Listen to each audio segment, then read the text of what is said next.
It's Thursday on Your View. Welcome to the show. I am Murayo Afolabi Brown. As always, I have the ladies with me. Get in the building. Yo. How you Good doing? morning. I'm fine, thank you. You got your headgear of today. I like it. Looks nice. Thank you. What's up? Yesterday, there was a fight in our area. The Agbiros and the Okadas fought. The Okada riders were really annoyed with the Agbiros. They increased the money from 500 to 1,002. So they came out en masse, machetes, everything, fighting. Wow. And that they're just going to even down to that they are working, the Agbiros are collecting their money. So it was, and I think the government should actually look into it.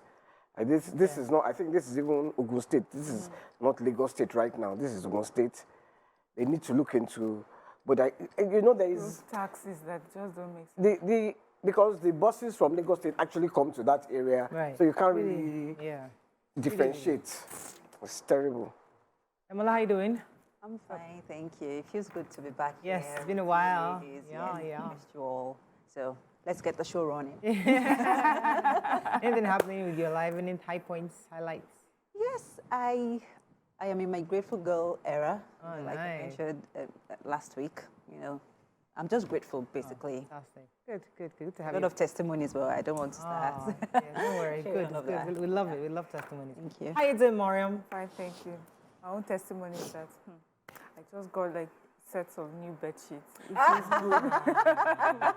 It feels so good to lay down on new bed sheets. I have this. So I've always done like white, beige. But this time I did this really lovely teal. It was so gorgeous. I just felt so good. I felt so good. I thank God for the little things like bed sheets. Bed sheets are actually very important. Yeah. Because I always buy, like right now I have peach bed sheets on my bed. Peach and light peach and dark peach. And I just want to dive into bed Yeah, I every know. time. That's how I My felt. problem with these sheets is that I have a very unusual bed. Okay. I have a 12 by 9 or something like that. So Yes, I have to make the sheets. So I have to, it's more expensive because you have to really like dumping 2 sheets together. So it's always I always crazy. custom made mine. Custom made. Okay, yes. I'll get your hookup. Yeah, so sure. yeah. She's amazing. Oh, yeah. Cool. Anything else? Let's go on a quick break now. Nothing? How are you? Me, I'm fine. Honestly, I'm going for a wedding this weekend. I'm pretty excited. Congratulations to. I'll mention them tomorrow. I'm looking excited to the wedding on Saturday. Who's getting married? So it's actually the customs controller of FCT, engineer Davis's daughter. He's so proud of him. Like when he talks about it, he tells you everything, gives you her profile, what she did. She's an A-class student. She's this. He's so proud of his daughter, and because of that, we're really excited for him. So congratulations to the family. They're planning the wedding this weekend by God's grace, and we'll be happy to celebrate with them. All right, let's go on a quick break. When we return, look at the front pages of the papers. Stay with us. We'll be right back.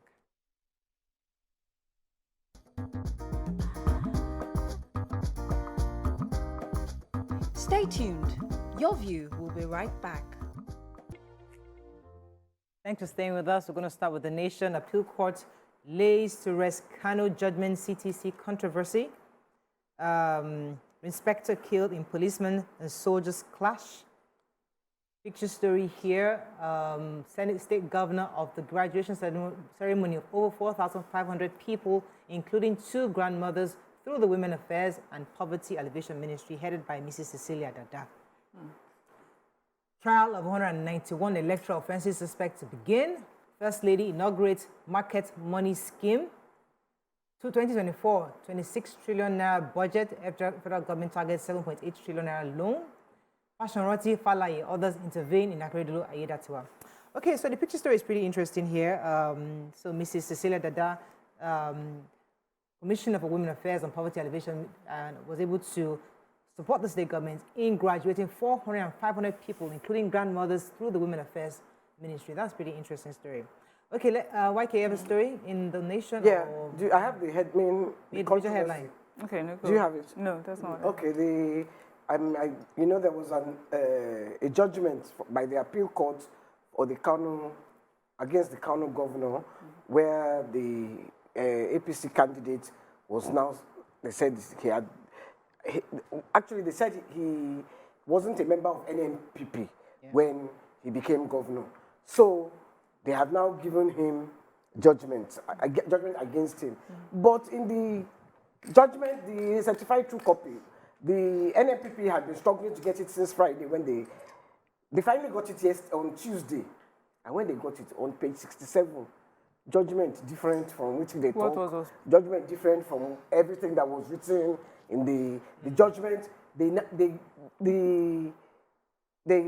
It was against the APC candidate and for the judge, I've forgotten his name, had signed it, everything. They had awarded him ₦1 million costs. For real? So NNPP, when they got it, they quickly brought it out. But, hey, CEO. Meanwhile, the chief registrar is saying, no, it was just a typographical error.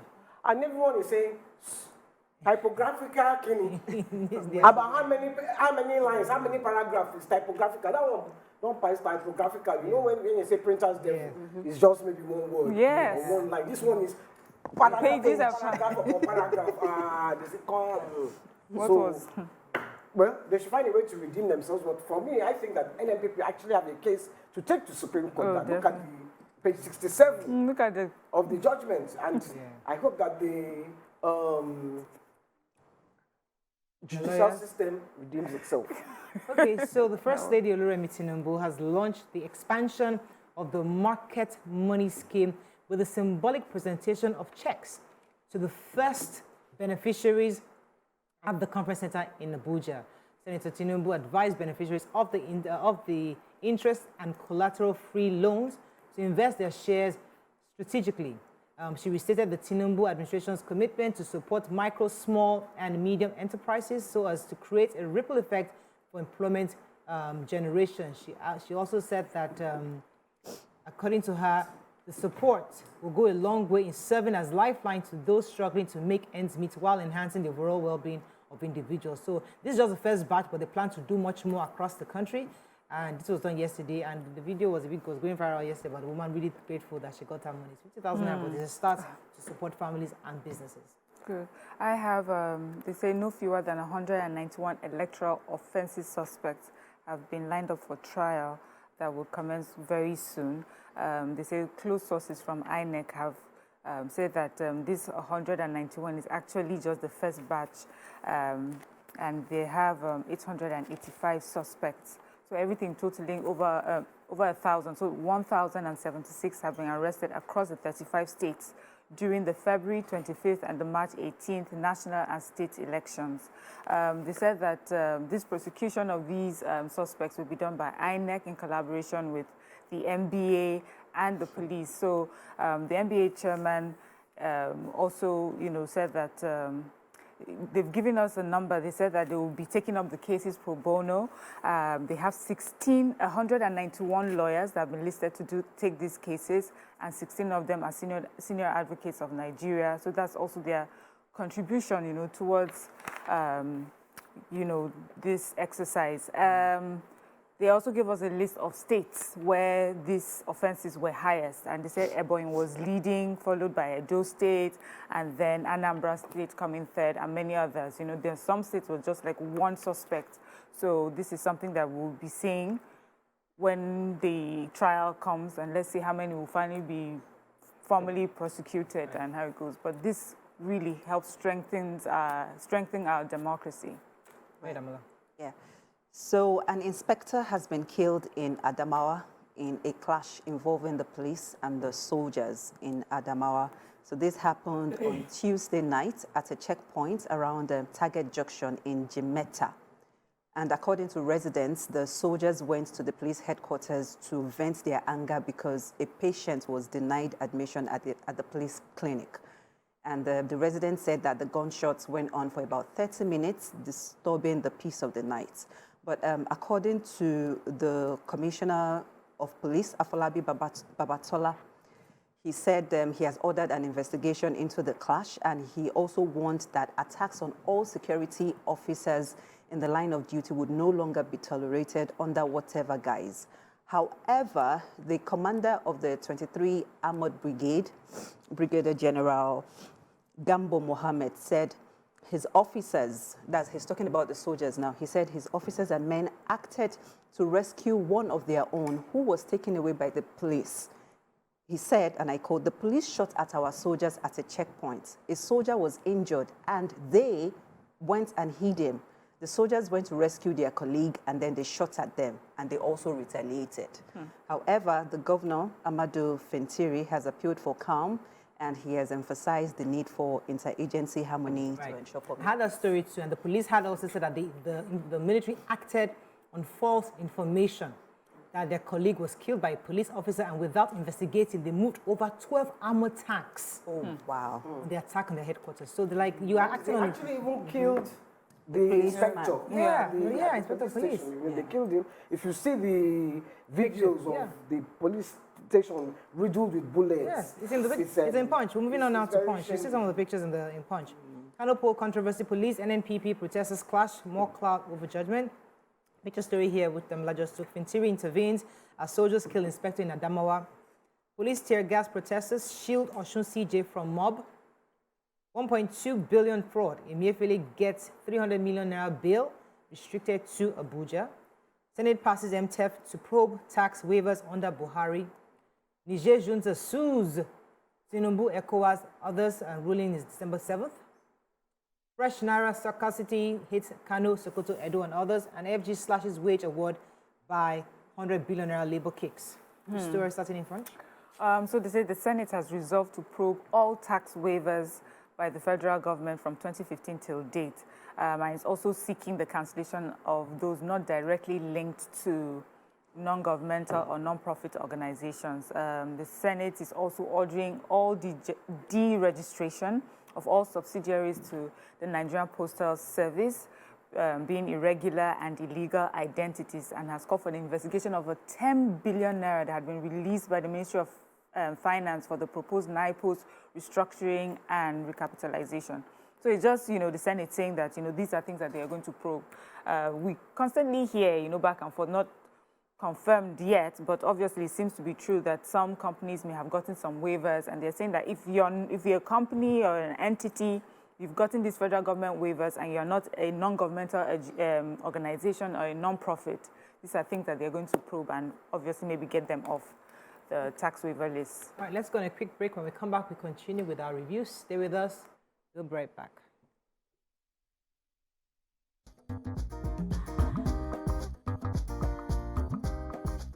Stay tuned. Your View will be right back.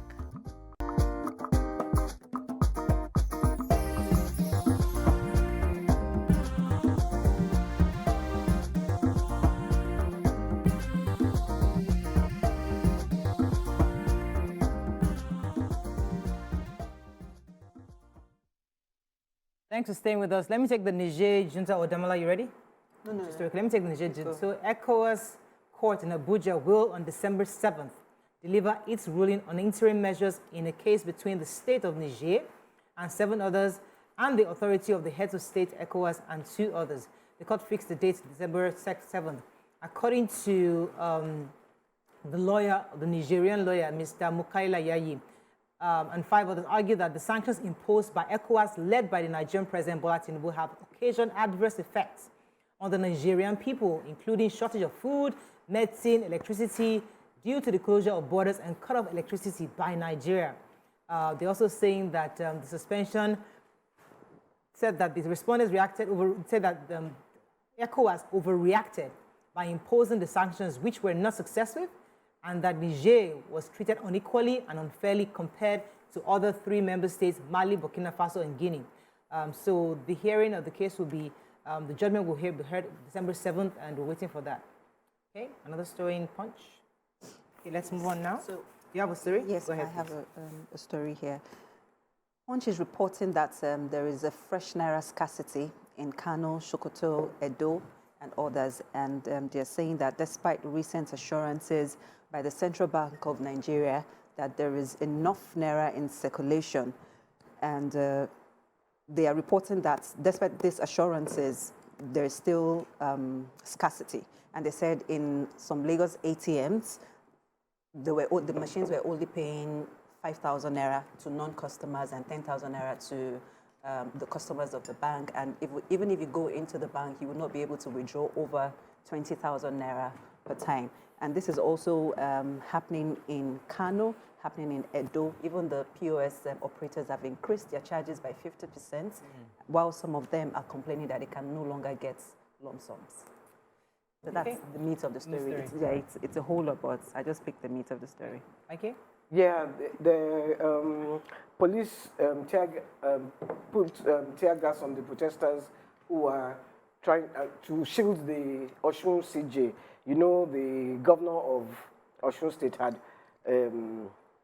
suspended the CJ. Yeah, but then retraced and appointed an acting CJ. But you know that one rejected. So anyway, she went to resume office yesterday, and the protesters were there. The judiciary workers were accusing her of abuse of office. Okay. And so they were all there to protest. When the police now descended on the protesters, dispersed them, and everyone is accusing the police that, why didn't you allow them to protest?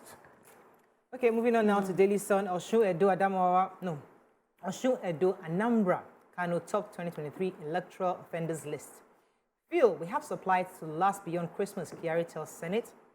Nigeria facing worst economic crisis, says Rep. Court declares Buhari's appointment of FCC's chairman secretary unlawful. Kano Guba NNPP protest urges NJC to review court rulings. FG moves to unlock $300 billion in deed capital via land reforms. Okay, which story in the Daily Sun? The Daily Sun. So is this about the appointment made by the former president, Muhammadu Buhari, that he had appointed the FCC chairman and secretary? This happened April 28th. He had appointed Nankaka, who hails from Kwara State, as the chairman of the FCC. There's a Federal Character Commission for a 5-year tenure, and then also they appointed the secretary, the FCC secretary, April 14th, and he's Bello Tukur. And this came before the court, and yesterday the Federal High Court, Abuja, says that the appointments were null and void, described as unlawful and therefore null and void. He says the reason why is that you cannot appoint two people from the same region in that office. That's a dual appointment, and it shows that the 9th Assembly did not follow, the proper set of protocols for those appointments, and neither did the former president as well. So, there we are. So, Mele Kyari, that's the CEO of NNPCL, paid a courtesy visit to the Senate yesterday. He saw the Senate President, Senator Godswill Akpabio, and he told them that they have sufficient PMS to last through the Ember months and the New Year festivities. According to him, he says we have made robust plans for the forthcoming end-of-year festivities and beyond. We do not see any shortages in the petroleum products supply for the period. And then, so it was a courtesy visit, and Kyari also said that NNPCL is targeting profit increase of 2 trillion naira when the 2022 audited financial statements are released, adding that since July this year, the company has started paying dividends to its shareholders. This time I wish I was a shareholder of NNPCL. Okay, honestly. The court has granted the former CBN governor bail. You have the story? No, go ahead. Okay, so in regards to the 1.2 billion naira fraud trial, the former governor of CBN, Emefiele, has gotten a 300 million naira bail, but he's still being restricted to Abuja. And according to the Sun, he has not been able to perfect his bail conditions. So until he can perfect the bail conditions, he will still be remanded in the correctional facility in Abuja. So that's just the meat of the story. He needed 2 shorties. Yes, yeah. He needs 2 shorties with, I think, landed property in Abuja. 300 million. Right, bro, that's a lot of money. So Vanguard. can't run. Kano, we stand by our verdict, sacking Governor Yusuf, says appeal court. Israel-Hamas conflict has gone from war to terrorism, says Pope Francis. Under political crisis, intervene now in Fashion Fire, tells Tinubu. Why I deserve to be listed in Guinness World Records, says Tinubu. About gridlock, truckers defy Sanwo-Olu's directive, return and block the road. Ex-CBN Governor Mikel gets 300 million naira bill. Okay, which story are we starting with in Vanguard? Who took their Papa story? Papa gridlock, who has that story? No one? I wanted to take it, But but when I couldn't find it exactly. Oh, I yeah, yes, flipped I through. I couldn't couldn't find Let find me it. talk about our president and Guinness World Records. So our president has said he deserves to be listed in the Guinness World Records for the reforms introduced since assuming office May 2023. Tinubu stated that during his time as governor of Lagos State, he moved the state from zero to becoming the 5th largest economy on the continent, adding that his track record prepared him for the presidency. The president made this during the Nigerian Business Forum in Berlin, Germany.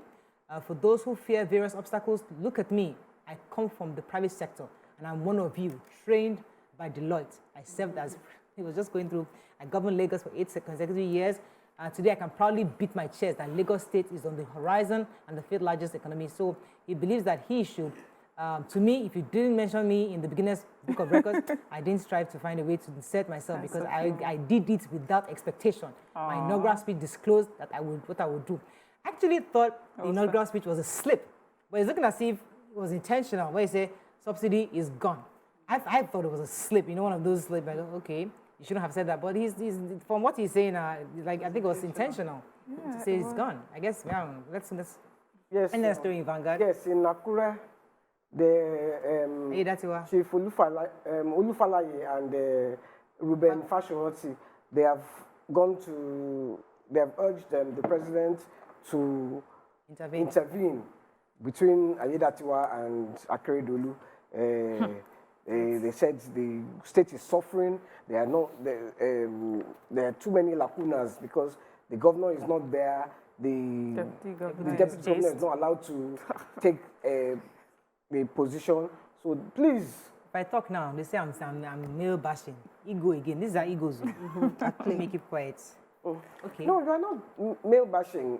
It could happen between two women as well. Okay. But this happens all the time in Nigeria. It happened with Yaradua and Jonathan. Jonathan was not allowed to take over. Yeah. While Yaradua meanwhile, the was Constitution states So exactly Nigeria, how But this that has even gone beyond that. You are headless. This is two adults that who's talking about loyalty, whose interest is who, and so it's gone a bit deeper than about the fact that when he was going for medical leave and who took over. Buhari and Osinbajo. Okay, let's move on to the Nigerian Tribune. These political conversations. This is worth moving. Nigerian Tribune, please. Sack of Kano governor. Appeal court cites clerical error in the CTC as youth protest in Kano. I think YK took that story. FG plans 75 billion naira loan to 1.5 million poor Nigerians as First Lady launches market money. ECOWAS Parliament 6 review of sanctions on Niger Republic. Poor nutrition can damage child's brain, says nutritionist. Senate 6 probe into the $500 million CCTV contract in FCT. An industrial court restrains Osun judges from taking up acting CJ position. Okay, which story? Anyone? Okay. The nutrition, did you take it? Yes, yeah, I did. It. Okay, so a nutritionist, her name is Ms. Uju Honora, has said that poor nutrition in the first 1,000 days of a child's life can cause irreversible damage to the growing brain. She says that this damage is, could affect the child's ability to do well in school. And research has also shown that 80% of the child's brain development occurs within the first 1,000 days of life, making those years important for lifelong health, learning, and success. Also goes ahead to say that babies should be breastfed, breast milk, first 6 months of their lives, no water, no other foods. That's the best source of nutrition. And then during that time, a mother also needs to be eating a balanced diet. She talked about lean meat, high fiber foods, low dairy products, and plenty of fresh fruits and vegetables. I know usually when we hear things like that, we're like, this Nigeria, she's talking about rich people. But I find that for those, in a lower socioeconomic class, for those that have access to food, usually even have a better diet than the very rich bourgeois people, because they are not, the sugars and all the processed foods are not so easily available or cheap for them. So they are eating foods that's grown, eat the meat that they are raising and things like that. So, okay, so Senator Ned Nwoko has urged the FCT Minister, Chief Nyesom Wike, to investigate the implementation of the $500 million contract on the installation of CCTV cameras at the FCT. According to the report, this was adopted, was a motion that was adopted based on the Galadima kidnapping tragedy that happened recently. So Nwoko, in his lead debate, expressed concern on the recent kidnapping incident in Galadima area of FCT involving multiple individuals, including his senior legislative aide. Interesting. His senior legislative aide, Mr. Chris Agidi, he said 2 weeks ago a distressing incident unfolded when 19 individuals were forcefully taken from their homes in Galadima area of Abuja. He says upon receiving the distressing news, immediately measures were taken to place. But we've been hearing a lot of this kidnapping going on in Abuja. A lot of people will enter one chance, or what's that? Is it one chance? Yes, in the bus, and then they get it. So even the taxes. Yes, they really need to get those CCTV cameras working. We have to roll. Let me see how much time we have. We don't have any much time. I think that's all we can take on Front Page Review. When we come back, move on to our next segment. Stay with us. We'll be right back.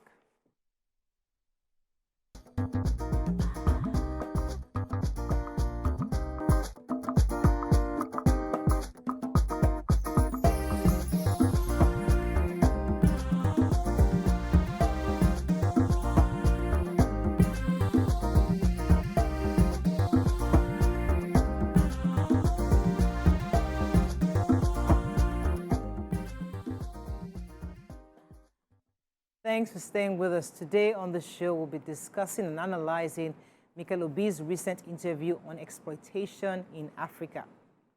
It will be recalled that Jean-Michel Obi, former Super Eagles captain, recently opened up on the entitlement of family members to the money made by African football stars.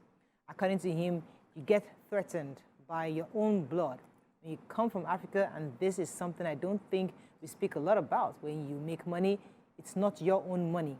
Now, looking at that story, which is pretty interesting, and comparing it to other accomplished Africans across the world in IT, in entertainment, in business, in various sectors who are doing so well. What do you think? Do you agree with him? Do you believe that when Africans are successful, their money doesn't belong to them, it belongs to the whole family, and they have an obligation? Or should they be allowed to live with their own successes in peace? What are your thoughts? Let's join the conversation. Call us on 081 076 41679 090 241 440. You can also tweet to us at TVC Connect. Please hashtag YourViewTVC so we can read your tweets. All right, we'd like to jump in here. What are your thoughts? Okay, so, I watched the clip and I so understand, where he's coming from. He,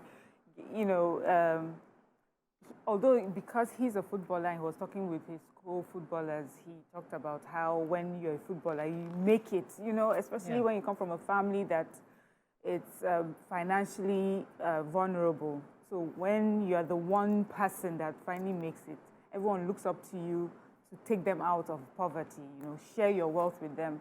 And most people actually feel obligated to do so. You feel indebted to your family, to your community, because many times if you look around us in Africa, in Nigeria, you find that you get help, from everybody around you. Usually, you're going to school, someone was able to loan your parents some money, or someone was able to dash your parents money, or even you.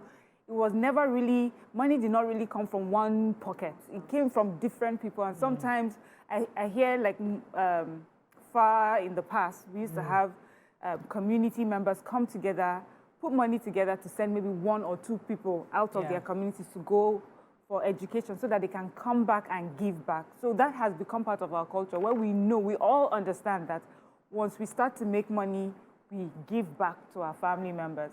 But I think what Mikel Obi is now talking about is that it has become a problem where now people feel entitled to it to the point that they're even willing to impoverish you yourself. And no amount of money that you give them or nothing or resources that you give them is ever enough. They're constantly comparing, what you give them to how you're living your life, your lifestyle. This is not commensurate to what they want to have. And you find successful people, while they're in the job, like if you're a footballer, entertainer, they seem to have money, then immediately that source of income goes. Then there's nothing that they have to show for it because they have had to expend that money to different people. And now so we'll come to the other angle. Let me take everybody's initial thoughts because what are your thoughts on when you saw this video? When I saw the video, I could relate because growing up, I saw my dad, finance so many cousins, nephews, nieces. It was always a large house, everybody coming to take their own share. And then at some point, when my dad had some financial difficulties, everybody disappeared. We didn't see them anymore. And I could totally relate to what John Mikel was saying. I am not against helping your family members, but I think it's important for people who are in this black tax menace to know where to draw the lines and to understand that lean on me, no be press me die. But the fact that I'm giving you my shoulders to lean on does not mean that you should now impoverish me and then take whatever I own. So the boundaries have to be set. I know some people always feel that guilt, that pressure. Oh, these are my family members. I need to help them. I need to help them grow. But if you do not have the capacity to take so many people per time, I think you have to draw that, read the riot act. Well, let me come to you, YK, for a second. I mean, based on what Damola just said, I've been drawing the line. I mean, isn't this what makes us uniquely African and different from others? Because you see today, abroad, an old woman, she's 90-year-old by herself. One child is in Indianapolis, one is in Jersey, they're all over the country, they can't find them, and this 90-year-old woman is there by herself. But what makes us uniquely African is that we're constantly in tune with our family and loved ones. We are always helping each other, and there's that constant connection. This is giving money, giving back, helping, is part of what makes us uniquely African. But if we listen to this conversation, how do we draw the line, as Damola said, how can we still remain African, but yet respectful of our brothers' wealth and successes? I think we have taken this African to another a level that even our forefathers and our foremothers and everybody cannot even understand. We have taken it overboard. That is, not even my own immediate family will depend on me. The family after that will depend on me. The family that I've never even seen before will depend on me. So, and my own question is, how do I take care of my own self or my own immediate family when I'm taking care of everybody else? And I don't want to limit it to just family. In Nigeria, that entitlement mentality is what is so. It has, look, to the area boys. I will go to the area boys. When I'm going out of my house, before, like maybe last year, the area boys, that was just one junction. So if I give them today, I know I don't have to give them for the next 2 weeks. Now, every junction. They are in about 4 or 5 junctions. And they want it every time. How much am I earning? How much is my money? So I want to appeal to the government that, you see this black tax, it has to be removed from our tax. The tax that we are actually paying. Because this tax is even more than what the government takes from us. I know how much I spend. Yesterday, in fact, I even got angry with them. I said, come. There was go-slow in front. You didn't come and help me clear the go-slow. But you want to take money from me. What is all this? So please, it's not just families that... Look, I got a call from a family member last week. And she said she called her niece in America, or her cousin. I don't know whether her niece or cousin. I don't know how. I don't know how she got my number, but she called her niece, and that one refused to pick up the phone. That's 2 years ago. She helped her open a shop, and this and that. But now she has fallen on hard times. She has fallen on hard times, and she's calling that her niece, and her niece is refusing to pick up the phone. That should help her call her niece to pick up the phone. I said, don't worry, I will help you. Of course, what's my own? Well, you see, YK, she didn't stop there. Okay. She is sick, and now I should come and help her. I don't know how. If I see her, I will not know her. How Well, you see, when you consider people's backgrounds, people are from different places. A mother helped you, struggled her entire life for you as a first child, for example, hoping that once you succeed, you will help the others. And you, as a first child, you are successful. Thank God you became an entertainer, you became the widow, whatever it is. And now you have money, and your siblings are asking you. Of course, your siblings come with their spouses, with their children. I mean, it's a whole gamut of responsibilities. But who else would they go to? Because the truth is that they'll tell you givers never lack. The giver, his hands is on top, and the more you give, the more you receive. So that is what we are taught every single day. So at what point do we divorce ourselves from this thinking and start acting like Westerners, where you don't really feel obligated to your family? These are people who struggled with you, and there are responsibilities for us to have. You cannot see your brother perishing. I say because you are successful, you leave your brother to perish. Oh, okay, yeah, you help your brother a bit. He still needs a bit of help because his sibling, his wife or his children also need help. So I would say we should close a blind eye to that because once in jail. I'll ask you this question, Mariah. If I help you, yes, and then I set you up in a business, must you keep coming back to me? I've set you up because they say don't give a man a fish, teach him how to fish. So I've helped you, I've set you up. Then you keep coming back. Does that make sense? At what point will I draw the line? Okay, so this conversation doesn't have to be like both extremes. So it doesn't have to be where I feel totally indebted to you, so I'm giving you everything I have. And it does not have to be that I completely ignore you and whatever your needs are, I'm not going to help you. The truth is that there'll be boundaries set by both parties. The person who has a lot of money and those who are receiving from that person. I've heard a few stories of like really big entertainers who have made money, the different ways that they handle it. Some people say they set up a trust fund.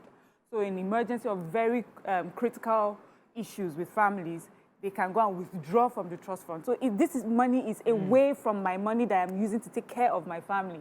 And then you have people who say that it's best to, but even in cases like that, people have abused it. In fact, I think they said Jay-Z, when his family members realized how much money was in the trust fund, all of a sudden the request became even more, So you have to set the boundaries that you mentioned, which is, this is the much I can do. Secondly, I also hear that people in that sort of situation also make it advice that, when you have like a wealthy person in your family, come to the wealthy person for big issues. There's a health crisis, we need a kidney, we need to travel for health emergencies. Don't come for the little things so that you don't wear out that charity until, so those are the things that we need to learn. These people who are indebted need to understand that this is not your money. However you feel that you have contributed, it's still not yours. This person cares for you, but the person also has to leave. It reminds me of what we hear like in the planes where they say you use the oxygen first for yourself before you hand over. But, if we all take it all up, that rich person would not be available to provide for our needs. So just understand that be entitled to don't be entitled. Just expect a little from that to help you and then use whatever you get to build your own wealth or build your own life. Now you're going a short break. When we come back, we continue this conversation. Stay with us. We'll be right back. I will tell you.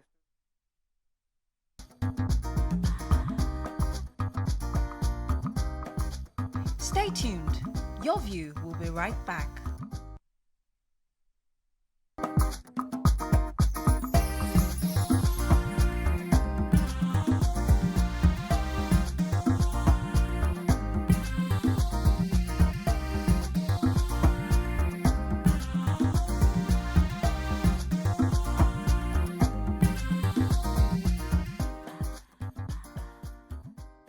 Thanks for staying with us. We're still discussing the Mikel Obi story. And for those who haven't seen the video, we're going to show you the video for context. You get threatened by your own blood, your own. Do you know what we're going to do? Sisters. Me and you are going to do a documentary about this. When you come from Africa, and this is something I don't think we speak a lot about, when you make money, it's not your money. You have all these relatives, cousins, whatever you call it. Who you didn't know. Yeah. And your sisters, they go off and they get married to some guy, who just wants to get married to John Obi Mikel's family, because then my life is sorted. And then you start looking after this guy. Before you know it, You're looking at them, where is it You're going? on less than them. Exactly. They keep having so many kids, and you're looking at, okay, you're having this much kids, who's going to look after them? It's you. The It's culture, that they expected you to do that. For them, you owe them that. So sometimes you have to be strong and say, you know what, guys, enough is enough. I don't care. They give you this thing whereby, if you don't do it, we're going to go to the press. Ooh. Wow. Man, What, did you have them conversations? Yeah. What? After all I've done for you guys. But this happens a lot. To all the players, a lot of the players in your In team. Africa, I'm telling you, not everybody comes out and speak about it because we're thinking, how are we going to talk? All right, so that's what happened, and the conversation I'd like us to have is your perspective based on what he said, because some would say that he comes across as selfish somewhat. And the reason why he might come across as selfish is because if you're one of those wealthy people that what you do is handouts, so I have money, and instead of me genuinely helping my sibling or to empower you properly, I'd rather you just come around and give 100,000 today, give you 50,000. You know, I'm giving you, because if I have empowered you, it's possible that you're able to fend for yourself. So maybe people like this haven't empowered they rather just give up. That's one train of thought. Another school of thought could say, listen, even though you have empowered me, I'm still struggling, because each time we have family gatherings, you are the star. You are the last born, and you are the one that is a football star. All of us are seen as they're failures, because we come for family functions, and you're the one, oh, we're waiting for Mikel. And we are there, older siblings that were there are just like non-entities when it comes to family functions and stuff. So you are the one that is revered, you're the one that is referenced and all that. So until you bring me to your standard, where I have given this equal respect, you've not helped me enough. So no matter what you give to me, I don't feel you've helped me. So that's the mentality some of these people have, not because they hate you, but because they feel that your success in itself is making them look small. How do we handle when you have a sibling success? So the sibling success is making you feel lesser of a person, feeling like you don't. Yeah. How do you manage that? Well, go and sleep. Or go and pray. I mean, I don't know who's going to help you manage that. It's not your money, that's your sibling. There are other ways that you can bond with your sibling instead of constantly counting their coins. I don't know Mikel Obi personally, but as we all know, he's a just boy, and word on the street. So some of the things I would say is not confirmed because I've not sat down with him, but word on the street, he's moved his family from, to a highbrow area in Jos. There's stories of him having started a transportation company for his father, which went bust. I know that there were some kidnap attempts or even kidnap of his parents or his father, that he had to pay. So eyes are on him. And, from the outside looking in and based on the word on the streets, this is a man that seems to have done his best for the family. There's something also that we've discussed before, which is when you hand over money to someone who doesn't even know what to do with the money or how to multiply the money. So I opened a transportation company for you, but you don't even know how to run a business. So it will just go away. We have seen where we give, people would say they helped a woman with her children on the streets and you take her to a house and everything, but she's unable to sustain it. So the problem, the conversation now would be, should you now look for the right kind of help to give somebody? Should that also be your responsibility to figure out the sort of help that, will provide for this person in such a way that they can sustain it? Is it enough? Okay, and then you hear sometimes, I will send your children to school. But the family is not happy with that because money is not, many people just want that money. Many of us really just want one ATM that we can go and slot in our cards and the money is coming in, even when we're getting money. It's this mindset where we expect people to be our everything, we have to change it. Let's understand that people have their needs, and when they give out of what they have, we should be grateful for that. I'm going to go to the issue of mindset in a minute. Let me come to a call that I'll come to you, Damal, if I go to work. Thanks for calling. You're live. Shola, you're live. Go ahead, please. Yeah, you have been keeping me for a long time. Sorry, I do apologize. Good morning, everyone in the studio. Yeah, you see, let me start by saying that this Mikel Obi statement is not applicable to footballer alone, and it can never be easy to be eradicated in Nigeria. That is the fact. You see, I know Mikel Obi when we were growing up. I was born in Jos. I know his father, I know his mother, I know his brother. His brother is a footballer also is a goalkeeper to Plateau United. You know, and the father happens to be somebody that worked in the park. So when Obi was growing up when he started his professional something, he bought Hummer bus, more than 20 or 30 at once, new one, for his father to start that transport business.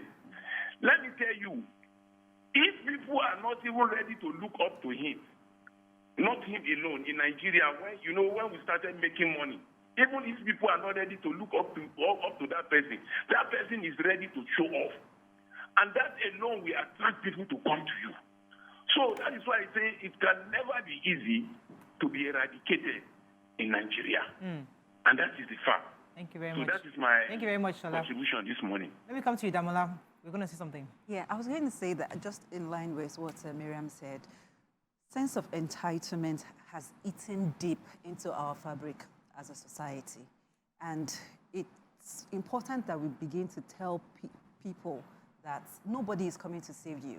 You need to get up and work. For the fact that your father is rich, it does not even mean that you have to get rich, or his money is yours. And I like parents who always tell their kids growing up that don't think that all of this money that you are seeing belongs to you. I'm going to give you the basics. I'll give you the right education, and then I would give everything else to charity. It's just to motivate these kids to ensure that don't depend on me to think that this is all I need to succeed. Right. So people need to start understanding that other people have their own problems. The fact that I look nice, I have a nice hair, or I drive a nice car does not mean I have billions in my account. Right. I'm just managing myself. Sometimes I'm scared to post some testimonies on my status. You know, you buy something and then you just want to say, look at what God has done. But then you remember, the billion that will follow. Like, Damola Alpha now, Damola this now, Damola that now. Right. And people, the givers also need to learn how to say no. Right. Because when you learn to say that no,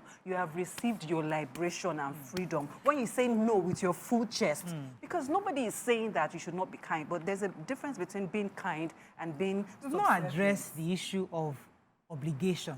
Because there can be legitimate obligation to certain people. These are people, there are some brothers that have set their own dreams apart for their younger brothers. There are sisters who have said, you know what, I'd rather give everything to you. Just do the best you can do. But when that brother now brings his wife, the wife brings her own in-laws. They bring nephews. Without me, you're nothing. If I hadn't sacrificed, you would never be there. Yeah, so kill myself because I want to pay back. I don't want you to guilt trip me. Just like that pastor said, you cannot guilt trip me. I will do what I can. But in a situation where you now want me to shoulder all your responsibilities, no, so as Miriam said, let's not put in so let's not put in extreme cases. There are extreme cases like that. Yeah. But there are some cases where I just need you. So for example, you've helped me somewhat. You got me a salon business because I love to do salon. Unfortunately, I'm still struggling with my salon. I'm not there yet. Each time it's your birthday party, we're going to a hotel to have this big party, and I feel really like I'm still a hairdresser. So it's not like I want you to just give me all your money, but give me some level to be the sister of this hotel birthday person. Let me be that level sister. Let me be that level. Raise me up a bit. Let me ask you this question. Yeah. If you have 1 million naira, and I take out 1 naira, if you have 1 million, that makes you a millionaire, right? Yeah. If I remove 1 naira, what is left? So you are no more a millionaire. Yeah. So when you keep on asking for people and you keep on collecting money from people, and they are not doing anything to replenish that money, you are impoverishing the person that you keep asking for money, whether you like it or not. No. Would you rather be a millionaire and see me in penury and leave me in penury, or extreme again? Okay, extreme. Let's not go to. So let's even put it into it. If, like they said, Mikel Obi set up a business for his dad, and the business failed, is that his fault? Certainly not. Certainly not. So in that kind of. So he had done what he thought was right. It's not his fault that they ran the business down, or whoever ran the business down. Look, I know of many like that. I don't mind if you're broke and you come and meet me. The kind of person I am, I even prefer to give you without you asking me. But if you're broke and you come and meet me, and I have, I will give you. Yeah. If I don't have and you demand it, it's you alienate me. Because I don't have. If I had, I would give you. Yeah. Or if I give you, and you say, I told you, I'm sure I said it at this table. Yeah. There was one girl, I don't know her before. She came to Shrine. She said she talked about her family, everybody is poor, and she wants to dance. I said, okay, I can give you a job. Because I heard her story. But while you are waiting, take this money. It was not a small amount. She just did like this. She went out and came back. She says, actually, she needs 20 million. Like it. They see like this. I looked at her. Do I look like I have 20 million? To give. You give like a bag of money. Oh my God, that's hilarious. Oh my God, you're kidding? No. I'm not kidding. Come on. 20 million. So when 20 million. You went to how to answer This is it. a classic. She said it before. I'm saying. So that's the She thing. hadn't even said thank you. For the But one when you I gave. gave her, went outside, came back. Said, it's 20 million. She wants to rent house, she wants to do this. She has not even if I had 20 million. Okay. You're not Because going I'm sure that someone like Davido or Whiskey, they get that kind of demand. Yeah. All right. When I give you the 20 million, what are you going to do with it that you will not come back to me for another one? So I think this is a good time to bring in our pastor's video because we need to discuss mindsets. Yeah. How do we get here? What mindset do we have? Let's watch this summed up the conversation on mindset, how people think when they see wealthy people. What are your thoughts on the video? Of course, I love the, if you think you're El Shaddai, if you go ahead and be El Shaddai for your family, you shall die. I thought that was funny. But, he makes a very important point, which is you're only one person, and you have to be able to set boundaries for yourself and for those, who you're taking care of. Earlier you had said, how would you respond to a sibling or siblings who have put their lives on hold so that you can succeed? Whether we like it or not, that is a situation where you always feel that you owe these people something. And the thing is to be honest with them, what you can do for them, and then set a budget for, the amount that will come to them. If you as a sibling decide that, my brother is a governor, I want to look like governor's sister, that's on you. Then go and find how to be a governor's sister.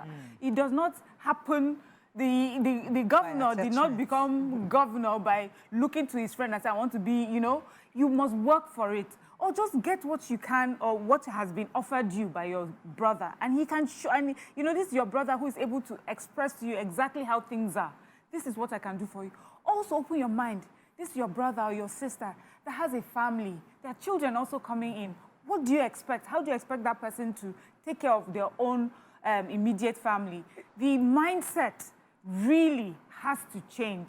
You mentioned in the beginning about how we're told to give and give and give because the more you give, the more you receive. That's the pastors told us. That's what the pastors tell us. But now we know, even the pastor has told us, you cannot be El Shaddai. You are not the El Shaddai. You are not the provider of all providers. Let them look to God, who is the provider of all. To provide them with that, you will do as much as you can, and hopefully to be accepted. Let me take a call. Good morning. Thanks for calling. You're live. Yeah, good morning, Good morning, Larry. Go ahead, please. Yes. Well, I've been trying to call you all this while in your program, but thank God today I'm able to get happy to have you. You online. Yes. Welcome to the show. Yes. Let me say you are all doing well. This is your program. Please keep it up. Thank you. I always appreciate your programs. Thank you, sir. And I thank God today I am getting to speak with you for the first time. Thank you, yes. sir. Now, concerning the issue on ground now, the pastor and the lady that spoke last, in fact, I think all of you have finished the whole thing. Nobody can solve anybody's problem except God. Look at the analysis. The other, my good sister there, Kuti's daughter. Somebody is asking for 20 million. Whether she's even having 20 million on her own or not, she does not even know. So it's a good thing that you can help. But what you cannot start, what you cannot end, don't start it. Okay. So that pastor, the video you read, I've said it all. Thank you. I appreciate all of you. God bless you all. Thank you so much, sir. Even the federal government cannot give you Waike, you wanted to share a story. Yes. I have seen people who they say is the sibling of somebody who is really rich. Yes. And then I see the sibling and I see the sibling suffering. And I think to myself, which kind of sibling, brother or sister does this person have? That's the Nigerian factor right there. So, me, I'm a guilty person. Exactly. Yes. We should be Because honest with I ourselves. have, you know, because I'm looking, I have actually seen people who their maybe one sibling is rich, beyond. Then I now see this one suffering. I say, which kind of? Exactly.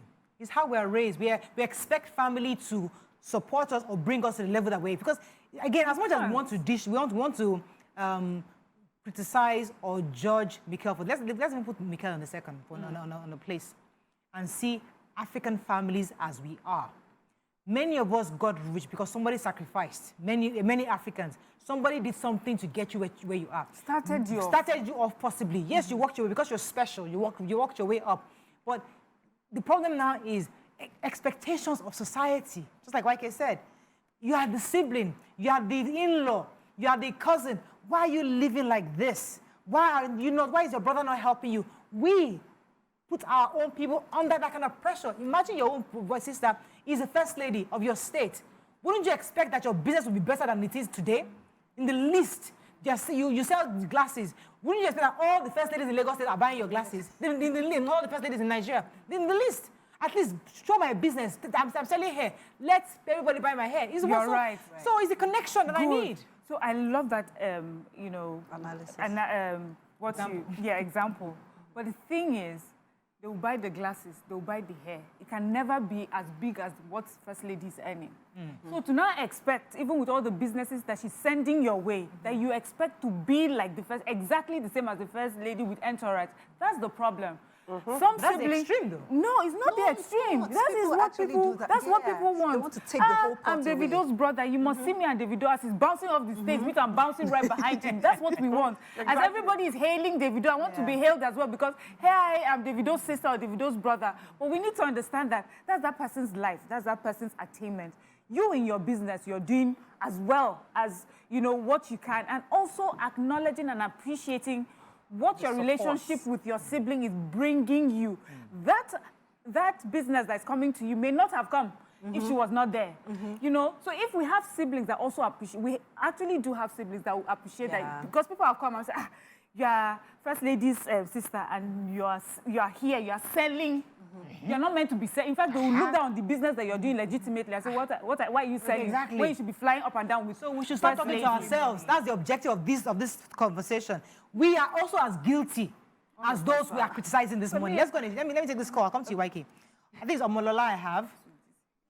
Yes, good morning. Good morning. Go ahead. You're live. Yes, thank you. Good morning, everyone. Morning. Actually, this topic is a very, very serious topic and something we really need to discuss. Firstly, I have a bit of a personal experience. I grew up with a father that wasn't really there for us when we were growing up. And I think it was on Monday he called and was telling us that from January next year, we have to start giving him a certain amount of money every month as his upkeep. And he's someone we didn't grow up, we didn't even see, we don't even know, he doesn't even know we existed. But it was my mom's younger ones, because she's the first child of the family. They were the ones that actually took care of her. Oh, Omolola, please, I hope you're still there. Let me go on a short break. When we come back, we'll ask a few questions. Stay with us. We'll be right back.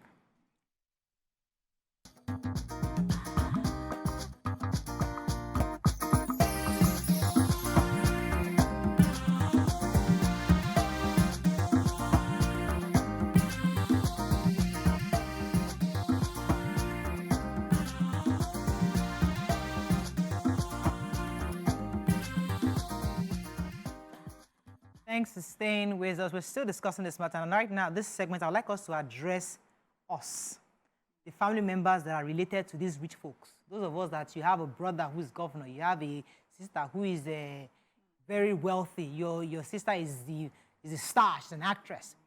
How do we relate with them? How do we do our work in our dignity, in who we are? Respect our boundaries, appreciate the help that we've given them in the past, but don't hold them to it. I don't know, how do we help those people in that? Because some people just feel like, listen, you guys were not there when I was suffering. You guys were not there when I was having to sacrifice everything, my marriage, my family, because of this child, this person. I gave everything for this person. Now he or she is excelling. You can't tell me that she don't have an obligation to me. So we don't know the backstories. But how do we help people in that situation to manage their very wealthy loved ones? Unless the person donated their kidney or their legs that made them incapacitated, they could not do anything to rise again, then we can understand that line of thoughts that, you know what, I am useless. I can't do anything by myself. I sacrificed all of this for you to become this. So if you do not have that kind of situation, I don't think it is fair to hold any of your family members responsible for your lifestyle. They can help in one way or another, but you should not depend. I do not depend on anybody to come and give me anything. I know that, okay, I have this person here, but the ability to even ask, sometimes I feel some type, maybe that's because of my own situation. There are some people who are at the bottom. Let me tell you what I told you. If your sister was the first lady, what would you do? If my sister was the first, I would discuss some things with her, opportunities with her. But if she does not give me, I'm not going to start threatening her with media to say that I will go to the press that you're not taking care of me. I do not have that kind of mentality. So it's that mentality that needs to change. First of all, tell yourself that I'm still on you, I am my own responsibility. I'm still on you for a second. Successful. Hang in, I'm still on you. You go to a party. You're looking like Damola, regular Damola. Everybody knows you're the first lady. In fact, the whole family sees you. Both of you were so close. So you're at the family party and you're just being your regular self. And she comes in with an entourage and everybody's going to try to, push over themselves to sit down next to her. Everybody is going towards her. And nobody acknowledged you. Nobody said, oh, Damola is here. Nobody has seen you. No family member even comes to you at all. And you are just there.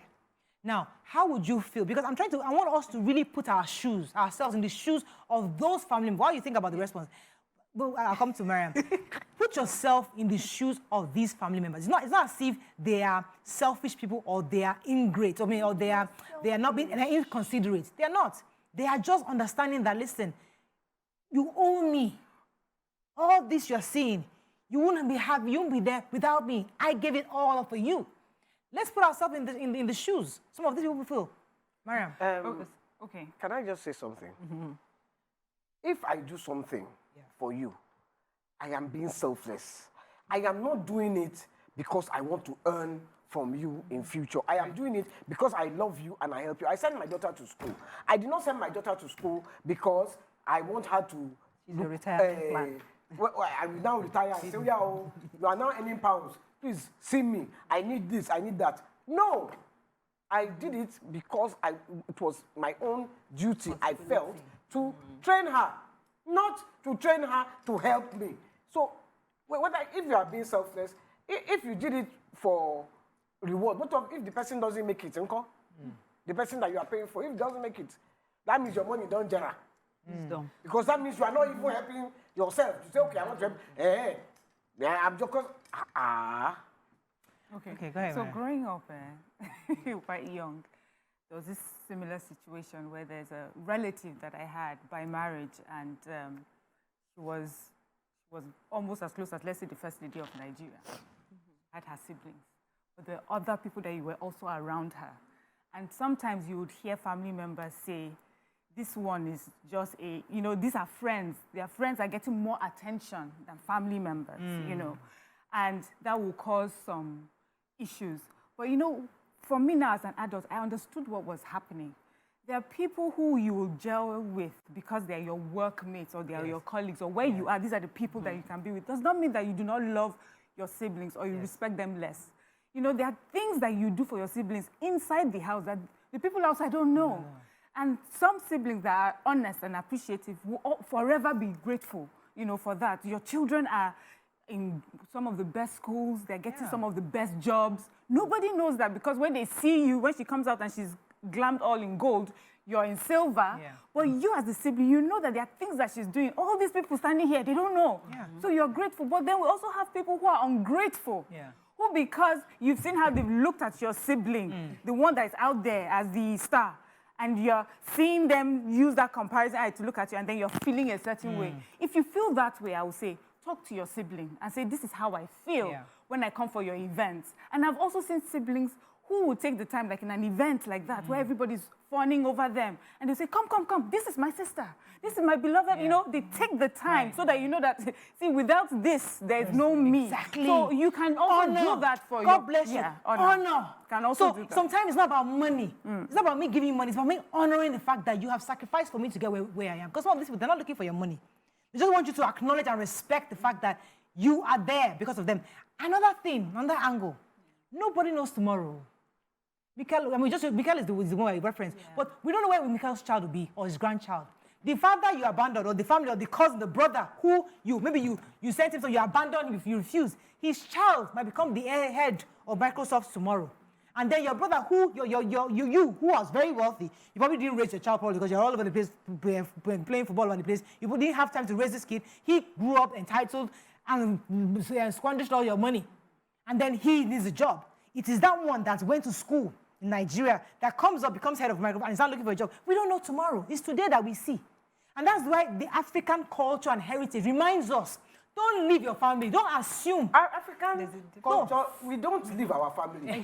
No, it's just like, you are missing the point. Okay. Nobody leaves their family.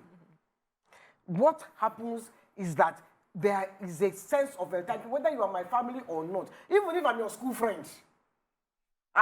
You can't understand you. You don't understand you. You don't understand you. Sorry, I mean, and you went to school together. You now have money, you don't know me. And what is wrong with you? It's that entitlement that we are talking about. That person, same story. That person, your friend that you're abandoning, his child may... You're not abandoning. Your child might need them tomorrow. You see, what is that? Done what you could do. Yes. But it is when they now want to strangle you and say that, you know what, this strangling is extreme, Damola. Wealth. No, it's not extreme. This is very rampant. So, like what Mikel B said, he said that some people would even get married to his sisters because of him. Because they think that, okay, now that my brother calculated the math. They're calculating someone else's money. How do you do that? It's so unfair. Damola, young men today, they will go and marry Otedola's daughter. Oh, who is the rich person? Name the rich people for me. Dangote's daughter, because I don't eat. Because I'm not going out with and this one, I must marry him. Yeah. Life is about strategy, YK. Listen. You see, nobody, if I strategize to marry Dangote's, listen, YK. If I marry, listen, wait, let me finish, Danny. If I marry Dangote's daughter or Dangote's son, because he has money, not because I love him. Yes. When I get there, there is a you are expecting too much, and when you don't receive it, you feel disappointed. We have seen those movies now. Thank you about movies. Thank you, Mariam. You see, there are many dynasties that were built on this. Either I arranged, I strategically put my daughter to marry your son. There is nothing wrong in it.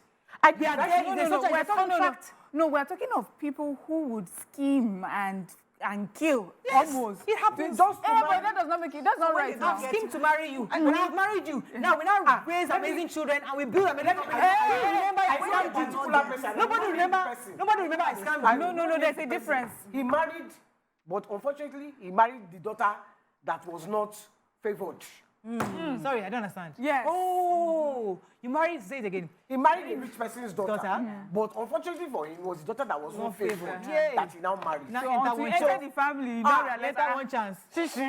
No, have you not seen people marry name? They'll marry name, thinking the name is backed by a lot of money. Then they enter the family and realize, oh, it was just the name. Oh, there's no cash behind. So they start feeling upset. Let me take this call. Good morning, Olajua from Nasarawa. You're live. Thank you. Good morning. Good morning. Lady. Yes, I love your conversation this morning.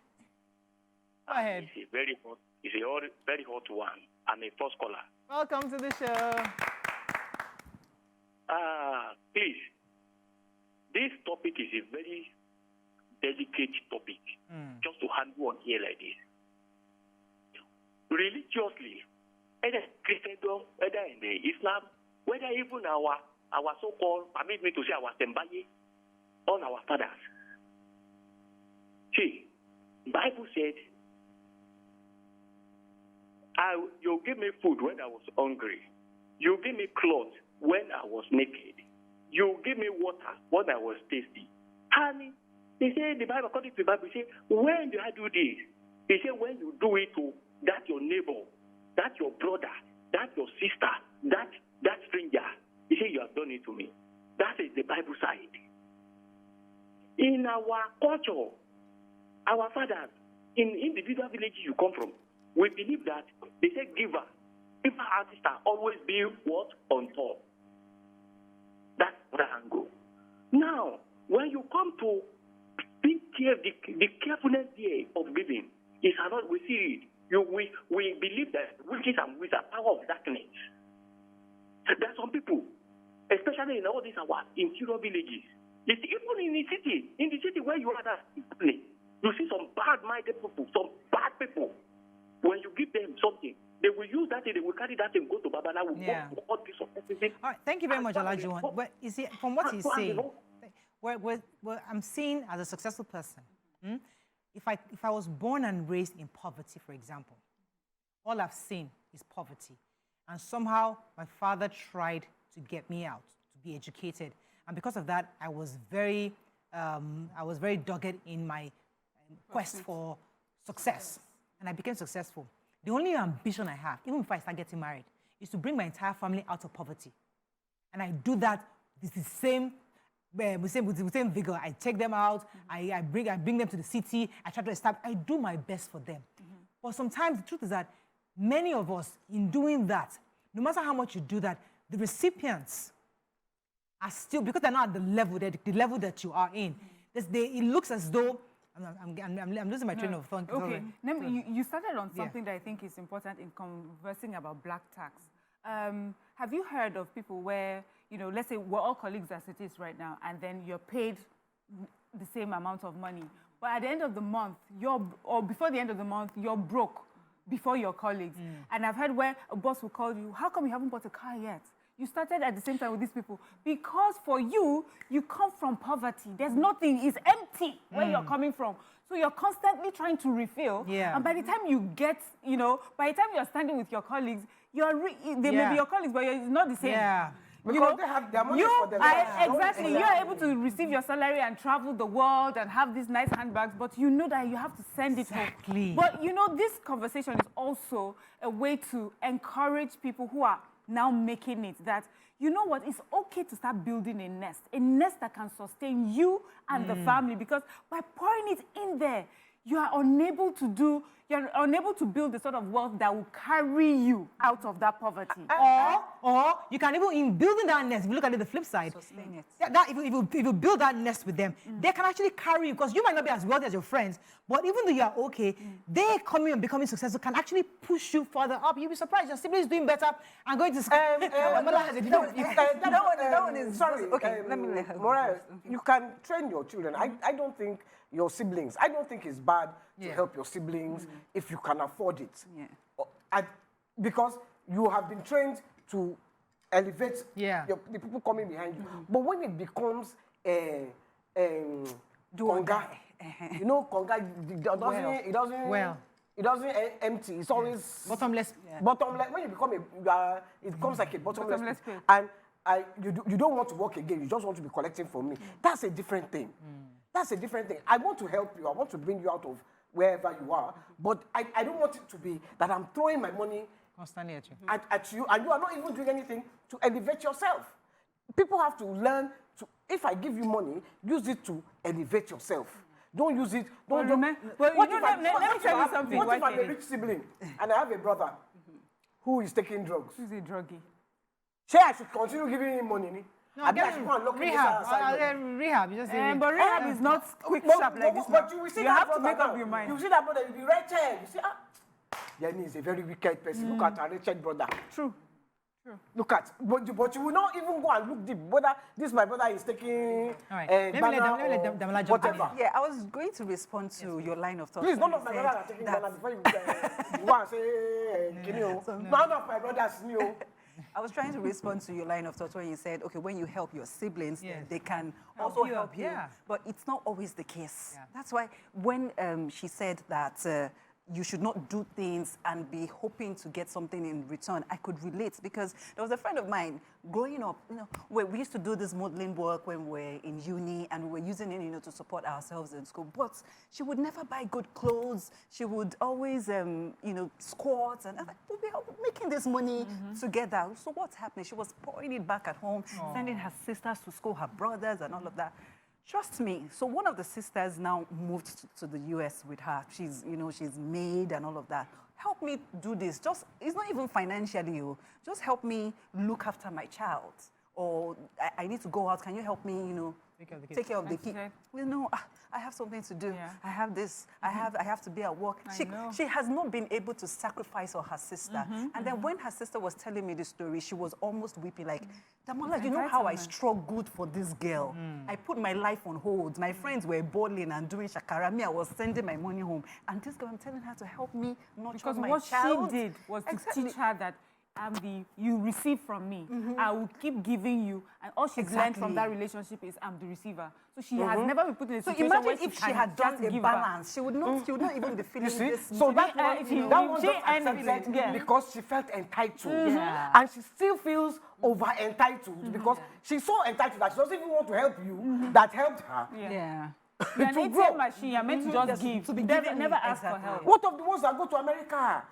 Then they'll be sending their money home. And then they will now send another separate money. Pay me build my house. They will squander that one.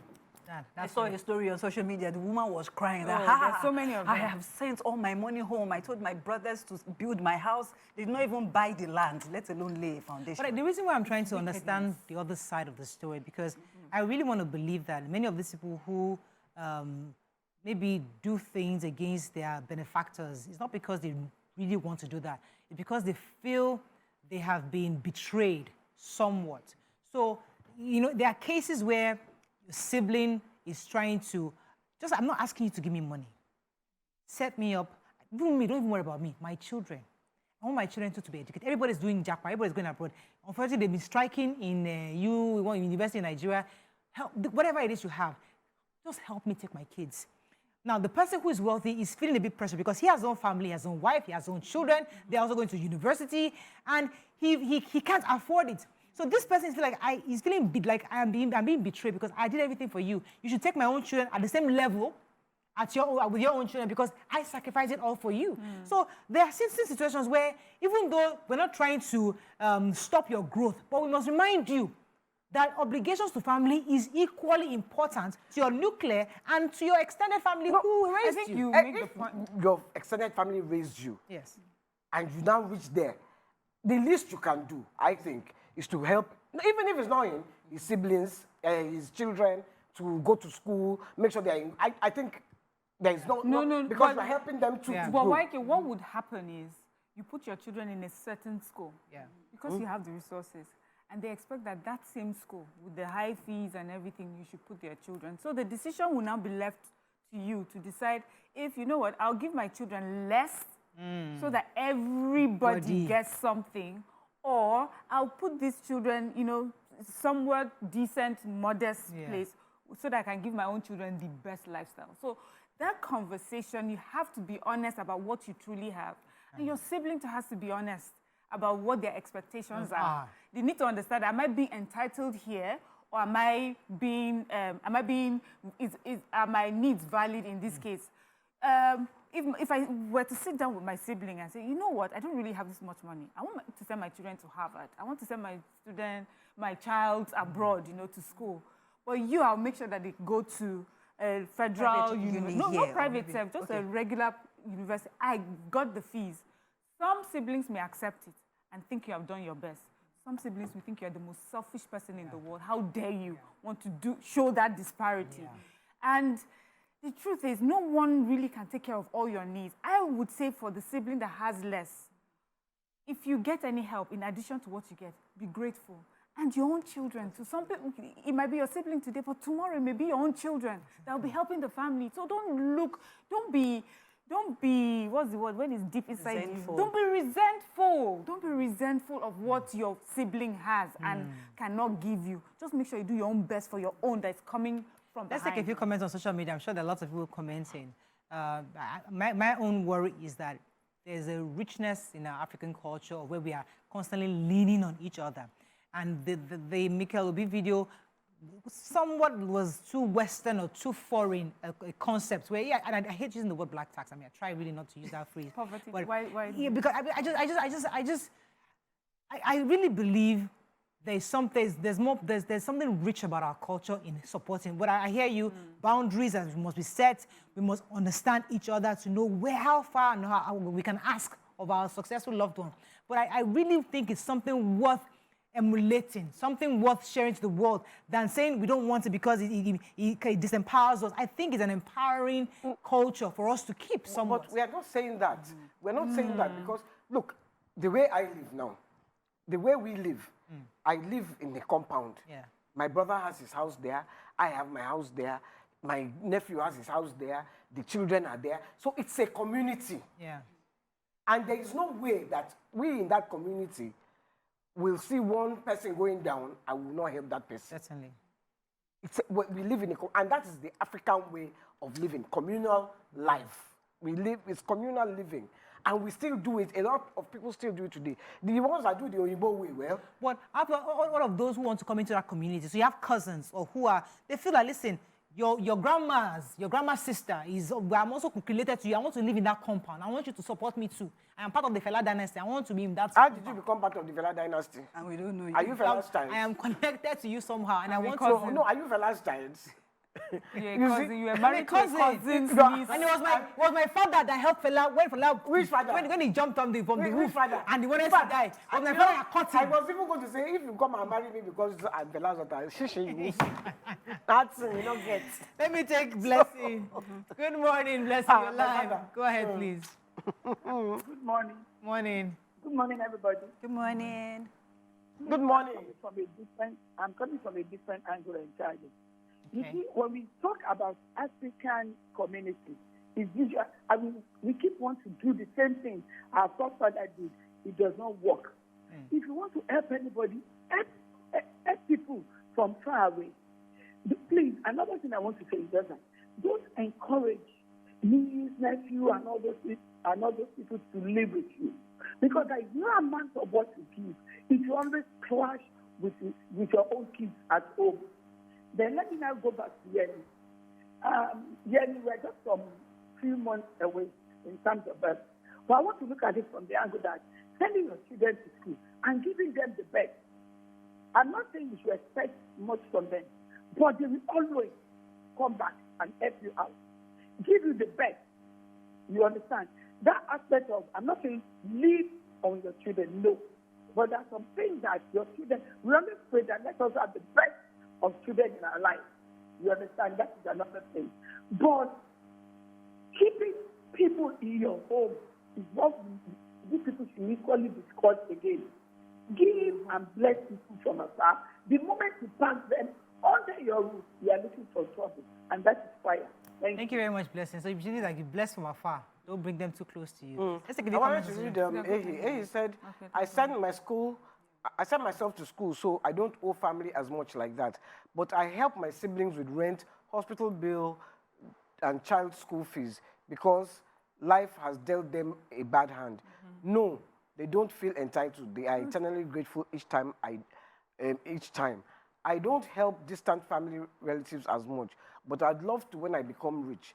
Shebi, they'll bury us with money. But do you feel that Obi's family, I mean, I hate to put them on the spot all the time, but if the rich one complains about how the siblings are asking, do you feel the family will feel somewhat, embarrassed and deserted? That why would you be complaining that I'm asking you for something? What's the big deal? Why are you making it as if, you have a lot of money?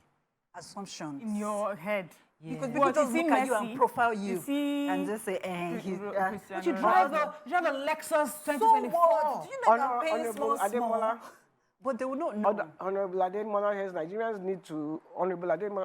Nigerians need to change their mindset of relying on people to achieve anything. Yeah. We all came to this world differently, and as such, we have different destiny. Everybody should carry their crosses. And if anyone decides to offer you help, please show gratitude and move on. Yeah.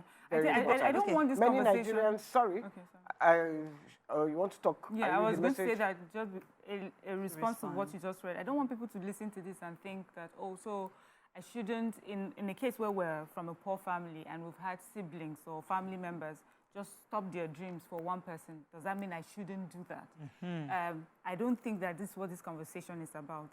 As much as we're talking about the bad situation, there have been a lot of good that has come out of this sort of arrangement where people are able to carry family along. We're just saying that as that family member that you have all helped contribute towards is carrying along, remember not to overburden the person, because no matter how well that person is doing, the person can do everything. That's just what I feel this conversation is about. I think Miriam has taken us to where as we're closing down, it makes a whole lot of sense, because there have been lots of testimonies that I've heard of families like this who had one sibling who was able to be successful and brought them all out of poverty, raised them. There was no sense of entitlement. He did his best for the family, and they're all doing very well today. And it is his pride and joy that God used me to raise my family. So we shouldn't always make it look bad, which is like why I like the fact it took us there. Because it's not all bad stories. There are great stories. Many wealthy people we know today. It was one uncle, one brother, one mother that sacrificed for them to be where they are today, and they helped them siblings. I know so many of them. Some fathers, some mothers will do everything for you to make sure you are trained. Because he expects you to train the others. No, they expect you to train the others. Yes, but it's not that's not a right. I trained you so that you look after me. No. I trained you, you can please help your siblings. That's why I'm training you. But it's not about me. It's what I'm trying to say. All the resources we have were some restricted. Situations, like I know what you're talking about, but we have some situations where I've seen that. In university, you be with co-university students, but they're also doing like lots of businesses because they have siblings at home and they want those siblings to go to school. When we're doing extra things for ourselves, they can't afford to do that because I need to make sure that I'm paying for my students. Siblings. I know people who have dropped out of school so that sibling. I actually have a friend that her younger sister is the most educated in that house. Because as she made money, she made sure she was sending. She said that little girl will not suffer what I've suffered. You know, and I hope that when this little girl grows up, she's able to help them. But I also do not expect this, my friend, to be so entitled that she breaks that girl down. So that's what I feel this conversation is about. I will give you. Go ahead. You have a call. One thing, Damalawi. Yeah, Deborah Okorafor on YouTube is saying, what of the one where we help our parents with the little we have, but they still don't appreciate it, comparing you with other children? Let me pause you for a second. Let me take Bright and I'll come to you, YK. Bright, thanks for calling. You're live. Okay, good morning, everyone. Good morning. No, let me quickly say this. I tell people that giving is living.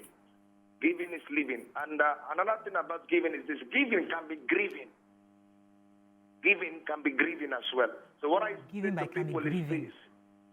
What I like to say to people is this. In as much as you're blessed to be a blessing, in as much as giving is living to you, because there are people who live because they give. They are alive because they give. They actually extend their hands to others.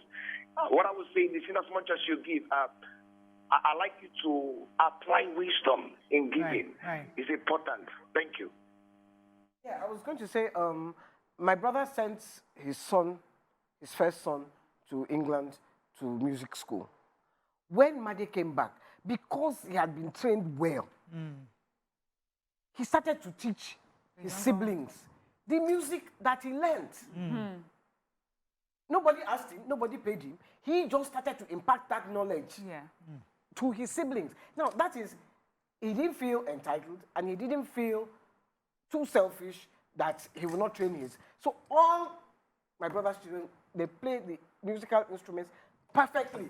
Now, guess what? None of them want to do music. When you live in the house, it's just like pastors' children. They don't want to be pastors. They sing this music too much. Let's go back to... all of them can play. They play the piano beautifully well. You know, and now, do you know what? My grandchildren are in town. They are teaching them already. So we too, when we'll be training them, that's entitlement. Don't feel entitled. Feel generous. Let me explain to you why this is a bit different and also why we should learn from this. This is knowledge that is being impacted. Imagine if this was money that he was bringing back and then everybody is taking away, and then they leave Mother with nothing. So let's say that in give, one thing with knowledge is the more you give, the more it will build up in you. But with money, it depletes. So if that was money he was bringing back and everybody was taking from him and taking from him and nothing left for him to keep building himself, that would be a problem. So for the siblings who have not made money, but there are other things that they provide for that family. There are other things that they are contributing towards the family. Which is what that even the person with the money does not have, needs them for. He's so rich, all he has is money. He's so poor, he has his money. It's not about giving money. It's about empowering you. That is why when you just come and you want to just take. No, let me empower you. What do you want to do? How can I help you? Not because if I give you 100K today, you are going to spend it. Half of them don't know what they want to do. Half of them are not don't know that. Half of them doesn't know. They start the business, they don't realize, okay, I don't like this business. They want to do something else. So they never find themselves on time. But I want to address the comments from the Mullah's and what she said. Where he said when parents don't appreciate the effort, because the truth is that siblings. So you are the wealthy one. You're doing okay, and you both of you are doing okay, and I'm the parents. But I'm still comparing. Like, can't you see what Mariam is bringing? So, and I like to link that what Mariam said. It's not only about money. Because many parents, we need to also address them. They always think success is about money. Some might have knowledge. Some might have exposure. Some might have different things. It's not until you see the money that for you is success. I mean, that's an angle we have to address concerning the parents too. See, this entitlement, we're looking at siblings or family, other family members. But we have parents who also think that way. And so that tells us that it's a problem. When a parent that is supposed to know better feels that, well, one person is bringing money, so everyone else is unimportant. I saw a comment on okay, go ahead. Or, to the point that you're pushing your children into crime and hailing them even when they do. They be comparing children with the one that is doing crime and saying, that one, is it 2 heads the person has? So that is why this is a huge problem in our country. On all sides. Yes. This entitlement is really about materialism. It's about money itself. Our heading should be entitlement mentality. How do we curb it? Entitlement mentality. Because it's that. It's materialism that is the. I'm not saying don't depend on me. That's the root cause. But don't feel entitled to it. Don't kill me. Don't kill me. That if I give you 10K, you send me, this 10K is 20 million. When I look at you, go head to toe, when your shoes go 100,000, your shirt, you're not giving me 5K. Are you okay? Can you give me 5K when your shoe, everything you're wearing is like 500K? You're not giving me 5K. Go ahead, Damara. Yeah, I saw a comment here on, I can't find the person's name now, but the person said that Mikel Obi's wife is Oyinbo. Maybe it's the Oyinbo that is complaining that is. Thank you. I like that angle. You know what? That is very true. Oyimbos, because I know somebody, let me not mention the person's name. I know somebody who's married to an Oyinbo, and because since the day he married that Oyinbo, the family doesn't hear from him again because the person used to send, I think, $200 or so to the family. Since he married Oyinbo, it's $50 he was sending to Nigeria. Even till tomorrow, $50. Well, and they are complaining. See, so it's also the mentality, the Western mentality. That's why I say we have to draw that line. There's some people also that when they get married, their family members will start attacking the wife. Even if the wife is not Oyinbo, they will say that she's the one stopping the money. You are the one stopping our son from giving us money. He used to give us this, he used to give us that, forgetting that he now has his own family. Let me take this comment from Dr. Tijani, as usual. Good morning, Murayo and the ladies. May God bless you richly to be blessing to others. When you are richly blessed, you will see these people with entitlement mentality, like Waike said, as part of those who deserve your charity. The best charity is the one to your family. Yes, some people have such mentality to the extent that it becomes a legacy from one generation to another. But one thing is key. You must avoid internal enemies within the family. If you have, give the little you can, give even when they show the attitude of an ungrateful person. The most important thing is the intention and attitude of the givers. So I think that's a good comment to end the show. Okay. Final comments from you, YK? Give if you can. I think it's very important. I like to give if you have. But my own is for the receiver. Don't feel entitled. Okay, I just remember something now. Be grateful for whatever anybody gives you. I just remember something. You see, the reason why we complain sometimes is because Nigerians, we believe in jazz. Now, jazz be our problem. They believe that if I don't give you, because you go and jazz me. Now, all this money, all this money that I have will go. If I don't give these people, because I know them, they are wicked people. These are my family members. I know them. They did this to my father. They did this to my uncle. They did this. If I don't give them, they will jazz me. And so many Nigerians, the reason why they are giving is not because they don't want anybody to want to jazz them and collect them. But you have heard Nigerian stories where they say that money that you give, that's that money that they use to jazz you. Please. I cover myself with the blood of Jesus, that's all. I was going to state that there's a difference. Hang in it. As a giver, you need to draw the line between kindness and being subservient. So if you're kind, we know that, okay, you're doing this out of, your good heart. But there are some people who do not know how to say no because of validation, because they want people to tell them that this person is a nice person, fear of jazz, like you do not have to. They're just nice people. They're nice people. No, you cannot be foolish because you're depleting your own wealth unless you do not have any plan for your life. Just like they believe the Bible said that the giver's hand is on top, and givers never lack. And the more you give, the more you. These are things we hear every day. So when you do that, there's no way I will just keep giving because I trust that this God that I'm serving will replenish me. So I'll keep giving. Nobody saying I've heard some people say that if not for my giving, I know that I'm blessed because of my giving. Do what works for you. Mikey, you're going to say something? So, I just wanted to acknowledge our YouTube. They have sent many. Let's read it, I think. Let's read it. Jamaica says, we are Africans and believe in supporting our family. We must apply wisdom when doing so. Yeah. Exactly. Uche, she says, no, no, read our comments today. Oh. So, I'm reading the comments. So, Fiona, please let her stop. Okay, she's answering somebody. Some siblings are users. Immediately you train them in your youth, they forget to support you when you need them. They now see you as a distant relative. Andrew in Stratham says, wow, this topic so engrosses Nigerians. It's sad when people have this entitlement mentality. Any other one? A friend, Uchechi says, a friend came to bury her dad and relatives were still asking her for money. Yes. That's another thing. That's Nigerian mentality. You are supposed to actually be giving her money that she came to bury her dad. You still want to take money. Because it's a celebration of life. We're celebrating. This person does not have. I think we should give. We didn't come here tomorrow. We are celebrating life. Oh my goodness. You share the There's one goodies. situation, I mean, if we still have time, where this particular, older sibling, she says that she has these siblings. Every time they come, they are so poor. Things are so bad for us. Small things. She's constantly giving them small amounts. Then one day, one of her siblings invited her and showed her the house she built. Meanwhile, when she's been giving them out of her nothing, believing that they had less than her. Right. But they were using that to maybe live life and then using their own money to build. So she's thinking, what have I done? I've been duped. I think we can end on that. But I think really the final word is in everything you do, apply wisdom. Just apply wisdom and know when to draw the lines. But let's all understand that we should care for family. It's part of our culture to care for loved ones. But in your caring, apply wisdom. Because if you want to be El Shaddai, you shall die.